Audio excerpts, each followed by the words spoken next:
एक मिनिट నమస్తే అండి ప్రస్తుతం కాంగ్రెస్ ప్రభుత్వం పరిపాలన ఎలా అనిపిస్తుంది అంటే ఇప్పుడు కొత్త వచ్చి సంవత్సరం అవుతుంది కదా మేడం.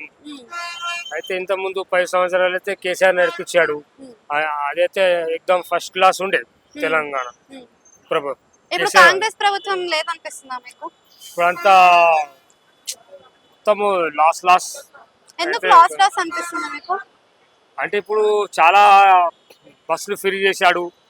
ఇంకా మళ్ళీ వస్తువుల మీద సామాన్ కిరాణా షాపులు అలా దాని మీద మొత్తం రేటు పెంచాడు. అన్ని పెరుగుతున్నాయి కదా రేట్లు. ఉచిత బస్సు వల్ల ఉపయోగం లేదంటారా మరి? రేట్ ఉంది, ఆర్టీసీ లాస్ అయిపోతుంది కదా మేడం.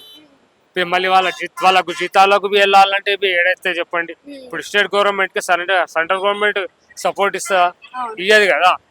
ఏదైనా ఉంటే ఇప్పుడు స్టేట్ గవర్నమెంటే మన తెలంగాణది ముఖ్యమంత్రి రేవంత్ రెడ్డి ఉన్నాడు కదా, అన్ననే చూసుకోవాలా కదా అన్ని. అవునా కాదా? ఇప్పుడు ఇప్పుడు కేసీఆర్ ప్రభుత్వం అప్పుడు ఉన్నప్పుడు అంటే ఇప్పుడు కొన్ని దాంట్లో ఏదో తప్పు ఉన్నా దానికి ఇక ఓడిపోయాడేమో. అంతేగాని ఈ 5 సంవత్సరాలు ప్రజలు ఏమనుకుంటారు అంటే రెస్ట్ తీసుకుంటుండేమో అట్లా అనుకుంటారు కదా. మళ్ళీ నెక్స్ట్ టైం అయినా మళ్ళీ కేసీఆర్ వస్తాడు ఎట్లయినా.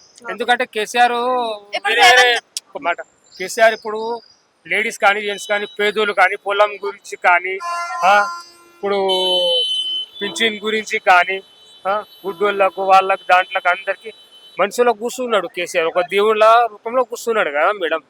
అయితే ఎందుకు చేయలేడా?